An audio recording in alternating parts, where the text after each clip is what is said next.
Salut, c'est Mathieu, bienvenue dans cette 6e vidéo dédiée à la gestion du multijoueur d'Unreal Engine. Vous allez voir, ça va être une vidéo un petit peu de transition. Je vais vous expliquer comment on va utiliser le moteur qui nous permet de pouvoir simuler la création de sessions et le fait que des joueurs rejoignent les sessions pour aller beaucoup plus vite dans les tests et ne pas à chaque fois devoir repasser par le menu. Et du coup, on va faire une petite modification de script ou en tout cas, on va rajouter un bout de script dans notre game mode de jeu de façon à pouvoir utiliser la puissance d'Unreal et pouvoir beaucoup plus rapidement simuler. Du coup, tout d'abord, pour préparer Unreal pour faire ceci, nous on va aller dans la map de jeu et dans la map de jeu on viendra ici à côté du bouton play, vous avez la petite flèche et on va d'abord s'intéresser à ceci, le nombre de joueurs. On pourrait mettre autant de fenêtres que l'on souhaite, enfin j'exagère, mais l'idée c'est d'en avoir 3, plus ça sert pas vraiment à grand chose. 3 ça va nous permettre d'avoir une fenêtre qui va être en listen server, autrement dit qui va simuler le joueur qui va héberger la partie.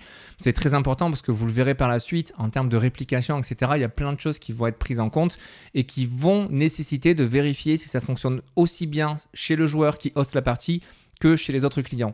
Donc l'idée c'est d'avoir une fenêtre déjà réservée pour lui et après de prendre 2 autres fenêtres qui vont simuler 2 clients et vérifier que voilà, globalement tout se passe bien auprès de 2 clients minimum et du serveur ou en tout cas celui qui hoste la partie. Donc je vais mettre 3 ici. Ensuite le net mode, ça c'est très important, c'est très intéressant.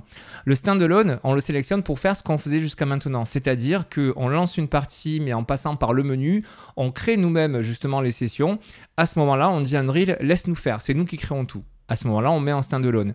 Par contre, après, pour faire ce qu'on va vouloir faire maintenant, c'est-à-dire directement foncer dans la map de jeu et faire des simulations dans cette map, on a 2 modes ici qui sont le AsListenServer et le AsClient. Si on se met sur AsListenServer, c'est simuler vraiment ce qu'on va faire dans le but de ce tuto, c'est-à-dire comme quand le jeu va être hébergé par un des joueurs dans sa même partie.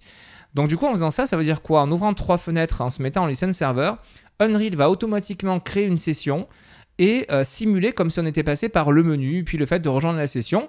Et parmi nos 3 fenêtres, on aura bien une qui va simuler comme si on avait le joueur qui hoste la partie et les 2 autres en client. Donc on va sélectionner celui-ci. Et à titre indicatif, le Play as Client, il est super intéressant aussi parce que c'est ce qu'on viendra choisir le jour où on voudra passer par du serveur dédié, que ce soit le processus qui tourne sur l'ordinateur d'un des joueurs en plus du processus de son jeu, ou tout simplement si on prend un hébergement, tout simplement qu'on loue un PC distant sur lequel on va faire tourner notre serveur de jeu.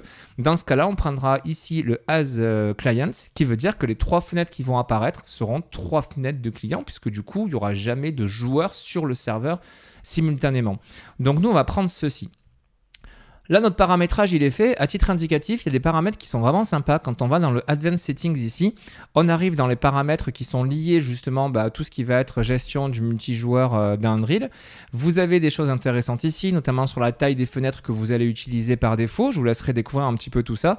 Nous, ce qui va nous intéresser, c'est le fait de pouvoir simuler, et je suis en train de le rechercher, de pouvoir simuler, voilà, c'est ici, le Enable Network Emulation.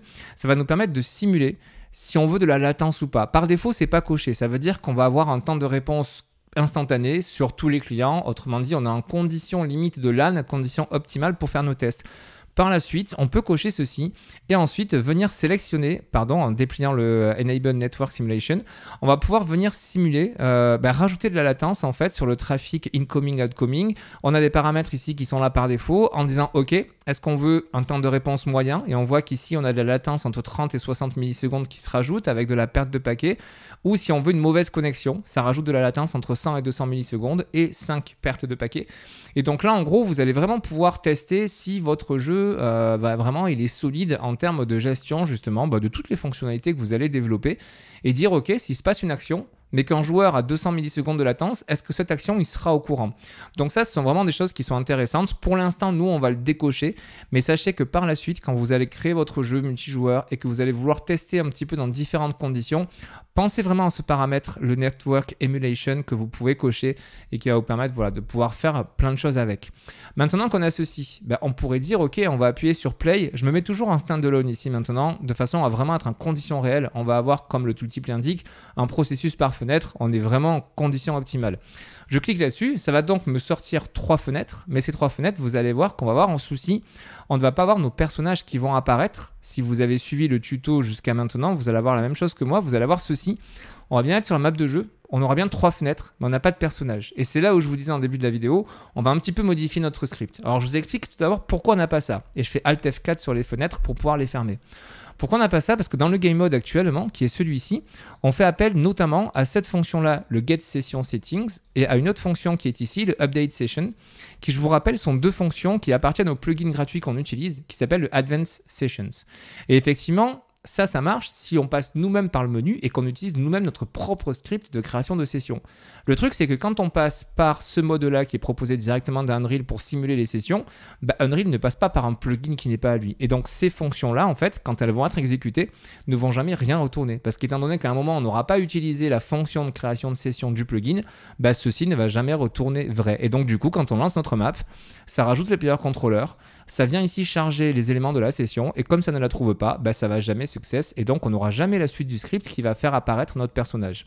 Donc ce qu'on va faire, ce que je vous propose de faire, c'est dupliquer ce script-là que l'on a fait, qui se charge donc à chaque fois qu'on a un nouveau joueur, et on va le simplifier pour nos tests en enlevant toute la partie justement de vérification, est-ce qu'on n'a pas trop de joueurs sur la map et tout, et ça on le relira, on le réutilisera à la fin, quand on voudra publier notre jeu, on aura fait tous nos tests, on remettra cette sécurité, comme ça cette couche de sécurité.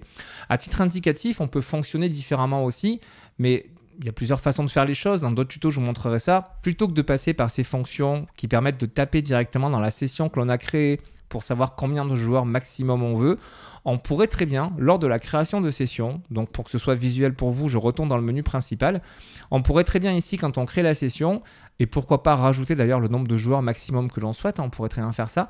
À ce moment-là, on clique sur le bouton et on rajoute dans le Game Instance, qui, je vous le rappelle, le Game Instance est une classe qui va perdurer même pendant les changements de niveau, on pourrait stocker dans le Game Instance le nombre de joueurs maximal que l'on souhaite. Ça voudrait dire que dans le Game Mode ici, plutôt que de devoir charger les éléments de session créés avec le plugin, on pourrait directement récupérer la valeur dans le Game Instance et faire la vérification avec cette valeur.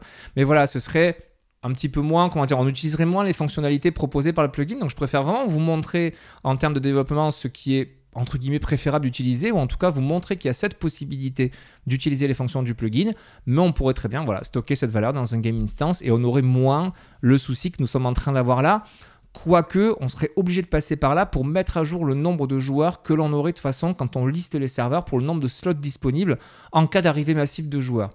Donc vraiment, moi je vous conseille de passer par là. Mais pour nos tests, on va simplifier le code. Donc pour le simplifier, on va prendre tout ce bloc que nous avions fait précédemment quand il y a un joueur qui rejoint la partie.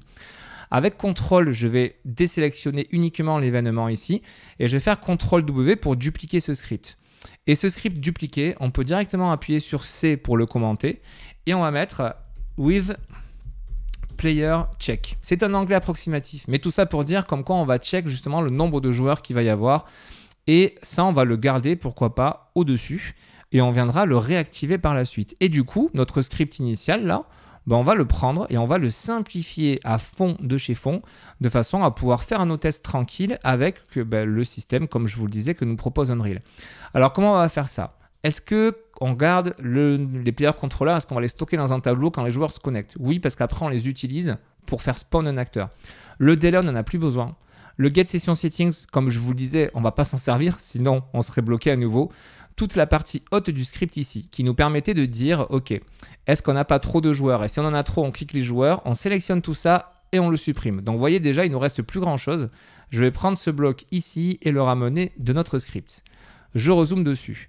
Cette vérification, est-ce qu'on la garde en bas? Oui, on va la garder. Donc, depuis notre player controller, ici, la variable qu'on vient alimenter, on va ensuite faire une vérification, savoir si actuellement le nombre de joueurs que nous avons dans le game state est égal à, et la valeur, je vais la mettre manuellement du coup là-dedans, je vais mettre 3, puisque je vous ai dit que j'allais fonctionner avec 3 fenêtres. Si vous travaillez avec 4 ou 5 fenêtres, pensez à mettre à jour cette valeur, c'est très important.